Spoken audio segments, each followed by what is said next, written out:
ನಮಸ್ಕಾರ ಸ್ನೇಹಿತರೆ. Big Boss Kannada 11ರಲ್ಲಿ ರೆಸಾರ್ಟ್ ಟಾಸ್ಕ್ ವೇಳೆ ಧನ್ರಾಜ್ ಆಕಸ್ಮಿಕವಾಗಿ ಮಾಂಸಾಹಾರ ಸೇವಿಸಿದ ಘಟನೆ ನಡೆದಿದೆ. ಎದುರಾಳಿ ತಂಡಕ್ಕೆ ಅಡುಗೆ ಮಾಡುವಾಗ ಆತುರದಲ್ಲಿ ವೆಜ್ ಮತ್ತು ನಾನ್ ವೆಜ್ ಸ್ಯಾಂಡ್ವಿಚ್ಗಳನ್ನ ಗುರುತಿಸದೆ ತಿಂದು ಬಳಿಕ ತಪ್ಪಿನ ಅರಿವಾಗಿ ದೇವರ ಮುಂದೆ ಕ್ಷಮೆ ಯಾಚಿಸಿದ್ದಾರೆ. ಟಾಸ್ಕ್ನಲ್ಲಿ ಚೈತ್ರಾ ತಂಡದವರ ವರ್ತನೆ ವಿವಾದಕ್ಕೆ ಕಾರಣವಾಯಿತು. ಬಿಗ್ ಬಾಸ್ ಕನ್ನಡ 11 13ನೇ ವಾರದ ಆರಂಭದಲ್ಲಿ ಮನೆಯಲ್ಲಿ ರೆಸಾರ್ಟ್ ಟಾಸ್ಕ್ ನೀಡಲಾಗಿದೆ. ರೆಸಾರ್ಟ್ ಟಾಸ್ಕ್ ನಿಭಾಯಿಸುವಾಗ ಆತುರದಲ್ಲಿ ವೆಜಿಟೇರಿಯನ್ ಧನ್ರಾಜ್ ಆಚಾರ್ ಎಡವಟ್ಟು ಮಾಡಿಕೊಂಡಿದ್ದಾರೆ. ಎದುರಾಳಿ ತಂಡಕ್ಕೆ ಅಡುಗೆ ಮಾಡಿಕೊಡುತ್ತಿದ್ದಾಗ ತಾವು ಕೂಡ ಕದ್ದು ತಿಂದುಕೊಂಡಿದ್ದಾರೆ. ಎದುರಾಳಿ ತಂಡದವರು ನೋಡಬಾರದೆಂಬ ಆತುರದಲ್ಲಿ ವೆಜ್ ಸ್ಯಾಂಡ್ವಿಚ್ ಮತ್ತು ಚಿಕನ್ ಸ್ಯಾಂಡ್ವಿಚ್ ಯಾವುದೆಂದು ಗೊತ್ತಾಗದೆ ತಿಂದಿದ್ದಾರೆ.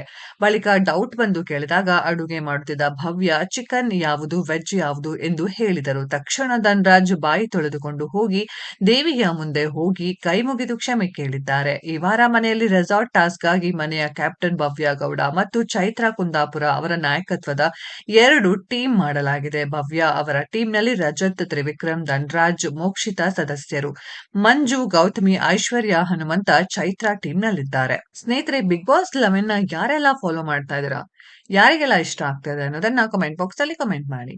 ಈ ವಿಡಿಯೋ ಇಷ್ಟ ಆಗಿದ್ರೆ ಲೈಕ್ ಮಾಡಿ, ಶೇರ್ ಮಾಡಿ, ಚಾನೆಲ್ ನ ಸಬ್ಸ್ಕ್ರೈಬ್ ಮಾಡಿ, ಪಕ್ಕದಲ್ಲಿ ಇರೋ ಬೆಲ್ ಐಕಾನ್ ನ ಹಿಟ್ ಮಾಡಿ. ಮುಂದಿನ ವಿಡಿಯೋದಲ್ಲಿ ಭೇಟಿಯಾಗೋಣ. ಧನ್ಯವಾದಗಳು.